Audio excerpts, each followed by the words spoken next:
नमस्कार मंडळी. पावसाळ्याचे दिवस सुरू आहेत आणि या पावसाळ्याच्या दिवसामध्ये आपल्या शरीरातली रोगप्रतिकार शक्ती वाढवण्यासाठी आज आपण पौष्टिक असे लाडू बनवणार आहोत. आपल्या घरामध्ये असलेल्या उपलब्ध साहित्यामध्येच आपण हे पौष्टिक लाडू बनवणार आहोत. चला तर लगेचच रेसिपीला सुरुवात करूया. तर सुरुवातीला आपल्याला इथे गव्हाचं पीठ घ्यायचं आहे. सर्व साहित्य मी या वाटीच्या प्रमाणामध्ये मोजून घेणार आहे. तर इथे मी 2 कप गव्हाचं पीठ घेतलेलं आहे. ह्यामध्ये आपल्याला अर्धा वाटी एवढं रवा घ्यायचा आहे. तर इथे मी हा बारीक रवा घेतलेला आहे. तुमच्याकडे जर जाड रवा असेल तर थोडा मिक्सरमध्ये बारीक करून घ्या आणि तो घातलात तरी चालू शकतं. त्याचबरोबर आपण इथे पाव वाटी एवढं बेसन घेणार आहोत. जी काही पिठं आहेत ती पिठं आपण सर्व एकत्रच भाजणार आहोत. तर हे सर्व मिक्स करून घ्यायचे आहेत आणि स्लो फ्लेमवर आपल्याला ही पिठं भाजायची आहेत. तर आता हे पीठ भाजत असताना मी यामध्ये अजिबात तूप वापरलेलं नाही आहे.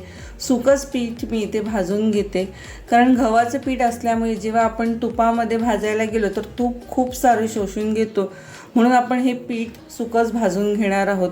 तर स्लो फ्लेमवर आपल्याला एक 15 ते 20 मिनटं छान असे इथे ही पिठं भाजून घ्यायची आहेत. तिथे तुम्ही पाहू शकता हलका असं पिठाचा रंग चेंज झालेला आहे आणि भाजल्याचा छान सुवाससुद्धा येतो की समजायचं इथे आपली पिठं भाजून झालेत. तर एका मोठ्या भांड्यामध्ये मी हे आधी एक पीठ काढून घेते.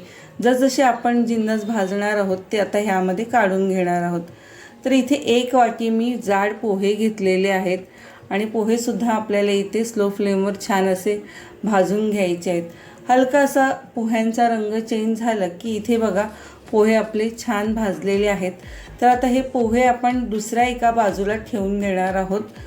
आणि त्यानंतर आता इथे आपण घेतलेले आहे पाऊण वाटी आपल्याला इथे खारीक पावडर घ्यायची आहे. खारीक पावडरसुद्धा आपल्याला स्लो फ्लेमवर भाजायची आहे. खारीक पावडर भाजताना एक काळजी घ्यायची, म्हणजे ती लगेच भांड्याला खाली चिटकते आणि म्हणून लगेच ती परतायची आहे. जर तसं होत असेल तर तुम्ही त्यामध्ये थोडं एखाद दुसरा चमचा तूप घालूनसुद्धा हलकं असं भाजू शकता. तर एक 5-10 मिनटं आपण इथे खारीक पावडर पण छान अशी स्लो फ्लेमवर चांगली बघा भाजून घेतलेली आहे. तर खारीक पावडर आपण जे पीठ भाजलेलं आहे त्यामध्ये आपण घालणार आहोत आणि जे बाकी जिन्नस आहेत ते आपण भाजल्यानंतर वेगवेगळे ठेवणार आहोत आणि म्हणजे मिक्सरमध्ये आपल्याला ते बारीक करायचे आहेत. तर इथे मी सुकं खोबरं घेतलेलं आहे. 2 वाटी एवढं आपल्याला सुकं खोबरं घ्यायचं आहे आणि ते सुद्धा आपण इथे चांगलं असं स्लो फ्लेमवर भाजून घेतो. हे बघा छान असं हलकं असा तांबूस रंग येईपर्यंत आपल्याला इथे सुकं खोबरं भाजायचं आहे. भाजताना सारखं आपल्याला ते असं चमच्याने फिरवत राहायचं आहे, म्हणजे एकसारखं सगळीकडे छान असं भाजलं जातं आहे. तर हे बघा इथे सुकं खोबरंसुद्धा आपलं बघा छान मस्त असं भाजलेलं आहे. तर हे सुद्धा एका साईडला वेगळ्या भांड्यामध्ये मी काढून घेते. तर आता इथे मी अर्धा किलो एवढं तूप घेतलेलं आहे. तर एवढं सारं तूप आपल्याला लागणार नाही आहे. तुम्हाला मी शेवटी सांगेन की आपल्याला किती तूप लागलेलं आहे. तर इथे मी आता थोडं थोडं तूप घेते आणि आपण आता यामध्ये सुरुवातीला ड्रायफ्रूट्स भाजून घेणार आहोत. तर थोडंसं मी 1-2 पळी तूप घेतलेलं आहे. तर ह्यामध्ये आता मी 50 ग्रॅम एवढे बदाम घेतलेले आहेत. जे ड्रायफ्रूटचं प्रमाण आहे ते आपण आपल्या आवडीप्रमाणे कोणतेही ड्रायफ्रूट्स घेऊ शकतो आणि जास्त कमी आपण आपल्या आवडीप्रमाणे करू शकतो. तर इथे मी 50 ग्रॅम बदाम घेतलेले आहेत. छान स्लो फ्लेमवर आपल्याला तळून घ्यायचे आहेत बदाम. बदाम तळल्यानंतर हलके असे फुटतात की समजायचं बदाम छान तळून झालेले आहेत. तर आता हे बघा छान तळले आहेत.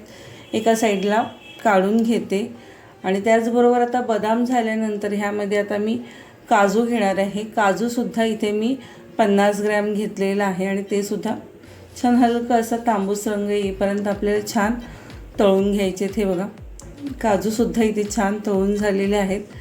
तर इथे मी काढते. आता इथे मी 50 ग्रॅम डिंक घेतलेला आहे. तर आता डिंकसुद्धा आपल्याला इथे तळायचं आहे. तर डिंक तळताना इथे आपल्याला थोडंसं तूप अजून ह्यामध्ये घालायचं आहे आणि थोडं थोडं डिंक आपल्याला इथे तळून घ्यायचं आहे. सगळं एकदाच एका वेळेला डिंक टाकायचं नाही, ते छान असं तळलं जात नाही. कारण डिंक तळल्यानंतर तुम्ही पाहू शकतो छान असं फुलतं, पॉपकॉर्नसारखं मस्त असं फुलला जातो. तर हे बघा छान इथे डिंक तळून आपलं झालेलं आहे. जी डिंक फुलल्यानंतरसुद्धा आपल्याला अजून 1-2 मिनटं चांगलं तळून घ्यायचं आहे, कारण कधी कधी वरून तळलं जातं आणि आतून कच्चा राहतो आणि ते कडक असतं, म्हणून आपण डिंक छान इथे आधी तळून घ्यायचं आहे. आता हे बघा, हे डिंक मी काढून घेतलेलं आहे आणि अजून जे थोडं डिंक उरलं आहे ते सुद्धा आपण जसं दाखवलं आधी त्याप्रमाणे थोडं थोडं आपण घालून हे डिंक सगळं असंच या पद्धतीने आपण तळून घेणार आहोत. छान असं मस्त फुलेपर्यंत आपल्याला इथे डिंक तळून घ्यायचं आहे. तर हे बघा, हे पण डिंक छान तळून झालं आहे, मी काढून घेते. तर हे बघा, आपण जे वेगळे ठेवलेले सगळे जिन्नस आपले झालेले आहेत, पोहे घेतलेले आहेत. सुरुवातीला मिक्सरच्या भांड्यात आपण पोहे बारीक करून घ्यायचे आहेत, त्यानंतर सुकं खोबरं, नंतर ड्रायफ्रूट्स आणि शेवटी आपण डिंक मिक्सरमध्ये बारीक करू शकतो किंवा आपण थोडं स्मॅश करून सुद्धा घेऊ शकतो. तर इथे मी पोहे सुरुवातीला बघा मिक्सरमध्ये अगदी बारीक अशी पावडर करून घेते. अशी थोडी हलकी अशी रवाळ अशी ही पावडर तयार होते. तर आपण जी पिठं भाजून ठेवलेत त्यामध्ये आता आपण ही पोह्याची पावडरसुद्धा घालूया. आणि इथे आता सुकं खोबरंसुद्धा मी भाजून असंच मिक्सरमध्ये बारीक करून घेतलेलं आहे. तुम्हाला जर जाडसर असं आवडत असेल लाडूमध्ये दाताखाली आलेलं, तर ते तुम्ही असंच हलकंसं चुरूनसुद्धा घेऊ शकता. तर आता खोबरं झाल्यानंतर ड्रायफ्रूटची सुद्धा बारीक अशी पावडर करून घेतलेली आहे, तीसुद्धा या पिठामध्ये घातलेली आहे. तर इथे डिंक आहे मी मिक्सरमध्ये बारीक करत नाही आहे, मी थोडंसं असं स्मॅशरनी बारीक करून घेते, कारण असं क्रंची असं डिंक लाडूमध्ये खूप छान लागतं. तर थोडं असं हलकं असं बारीक करून घेते. तर असं बघा, हे इथे मी डिंक बारीक करून घेतलेलं आहे. अशा पद्धतीने थोडं जाडसर थोडं बारीक असं हे झालेलं आहे. आणि आता हे सुद्धा आपण पिठामध्ये मिक्स करून घेऊया. आता हे सर्व साहित्य आपले लाडूसाठी लागणारे आपण घालून सगळे तयार झालेले आहेत. तर आता शेवटी आपल्याला यामध्ये घालायची वेलची पावडर. तर 1-2 ते 2.25 चमचे असं मी स्वादानुसार ह्यामध्ये वेलची पावडर घालते. आणि वेलची पावडर घातल्यानंतर आपल्याला ह्यामध्ये जायफळसुद्धा घालायची आहे. जायफळची चवसुद्धा या लाडूमध्ये खूप छान येते, नक्की आवर्जून घाला, खूप छान लागतात लाडू जायफळ घातले की. तर आता जायफळसुद्धा मी ह्यामध्ये किसून घेते. तर हे बघा, आता सर्व साहित्य तर आपले इथे छान झालेले आहेत लाडूसाठी तयार. तर आता हे चांगले आपण मिक्स करून घेऊया, छान एकसारखं मिक्स करून घेऊया. आधी मी चमच्याने मिक्स करून घेते, नंतर मस्त असं हाताने चांगलं एकसारखं पीठ हे मिक्स करून घेऊया. तर हे लाडू माझे ऑर्डरचे असतात. तर ही ऑर्डरचे लाडू मी आज तुमच्याबरोबर ह्याची रेसिपी शेअर करते. खूप सगळ्यांना खूप हे लाडू आवडतात आणि महत्त्वाचं म्हणजे पौष्टिकसुद्धा हे लाडू आहेत. एक लाडू खाल्लं तरी छान असं पोट भरतं, म्हणून ह्या लाडूचीच मला जास्त ऑर्डर असते. तर हे बघा, हे पौष्टिक लाडू आता आपले सगळे जिन्नस आपले जे लाडूसाठी लागणारे चांगले आपण मिक्स करून घेतलेले आहेत. एकसारखे असं छान मिक्स करून घ्यायचं. आणि त्यानंतर एका बाजूला मी ते गूळसुद्धा बारीक करून ठेवलेलं आहे. तर आता आपण लगेच लाडू बनवायला घेणार आहोत. तर इथे मी थोडं तूप ह्यामध्ये घातलेलं आहे, अंदाजाने असं थोडं जास्त असं तूप घालायचं आहे. आणि त्यानंतर आता ह्यामध्ये मी गूळ घालते. तर गूळसुद्धा मी वाटीनेच मोजून घेतलेला आहे. तर 2 वाटी गूळ इथे आपल्याला एकदम बारीक असं करून घ्यायचं आहे. सुरीने मी इथे हे गूळ बारीक करून घेतलेलं आहे. आणि गॅसची फ्लेम इथे स्लोच ठेवायची आहे आणि स्लो फ्लेमवर आपल्याला इथे गूळ पूर्ण असं विरघळून घ्यायचं आहे. गुळाचे अजिबात इथे खडे असे ठेवायचे नाहीत, पूर्णपणे गूळ इथे स्लो फ्लेमवर छान असं विरघळलं पाहिजे. हे बघा, असं इथे आपल्याला गूळ फक्त विरघळून घ्यायचं आहे, त्याचा पाक तयार करायचा नाही आहे. विरघळल्यानंतर लगेचच हे जे आपण तयार केलेलं आहे गूळ आणि तुपाचं मिश्रण ते आपण लाडूवर घालणार आहोत. तर हे असं लाडूवर घातल्यानंतर छान असं मिक्स होतं. तर हे बघा, हे सर्व छान असं मी घालून घेते आणि नंतर आपण चांगलं असं मिक्स करायचं आहे.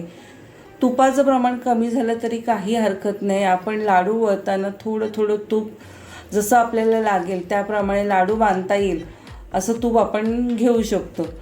तर हे बघा, इथे असं चांगलं असं सगळं असं मिक्स करून मी घेते.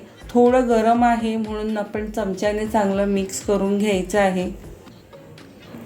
1-2 ते 3 मिनटानंतर आपण हे थोडंसं थंड झाल्यानंतर आपण हाताने चांगलं असं मिक्स करून घेणार आहोत. सगळ्या पिठाला गुळाचा जो आपण तयार केलेला आहे मिश्रण ते चांगलं असं मिक्स करून घ्यायचं आहे त्यामध्ये.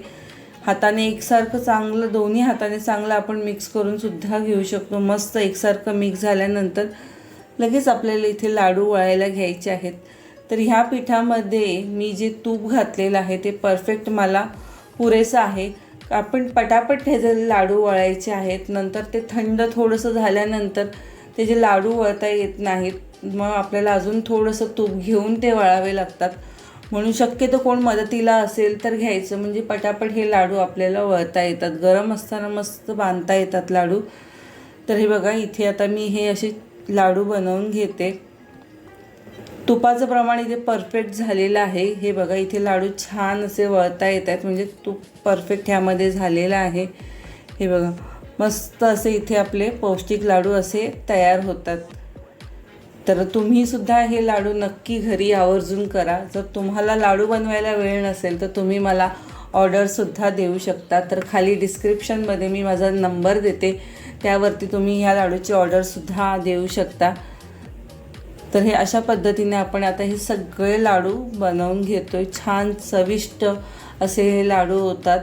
हे बघा सगळे लाडू इथे आपले वळून झालेले आहेत. तर ह्या मी प्रमाणामध्ये साधारण 1.5 किलोपेक्षा थोडे जास्त असे इथे आपले लाडू तयार झालेत. आणि तुपाचं प्रमाण तर बघा इथे 350 ग्रॅम एवढं आपल्याला इथे हे तूप लागलेलं आहे. आणि मस्त आपले इथे पौष्टिक लाडू तयार झालेले आहेत. तर तुम्हाला आपली पौष्टिक लाडूची रेसिपी कशी वाटली हे व्हिडिओमध्ये मला नक्की कमेंट करून सांगा. आणि व्हिडिओ आवडल्यास नक्की आपल्या व्हिडिओला जास्तीत जास्त लाईक करा, शेअर करा. आणि आपल्या चॅनलवर नवीन असाल तर चॅनलला सबस्क्राईबसुद्धा करा. चला तर पुन्हा भेटूया अशाच काही नवनवीन रेसिपीसोबत. तोपर्यंत बाय.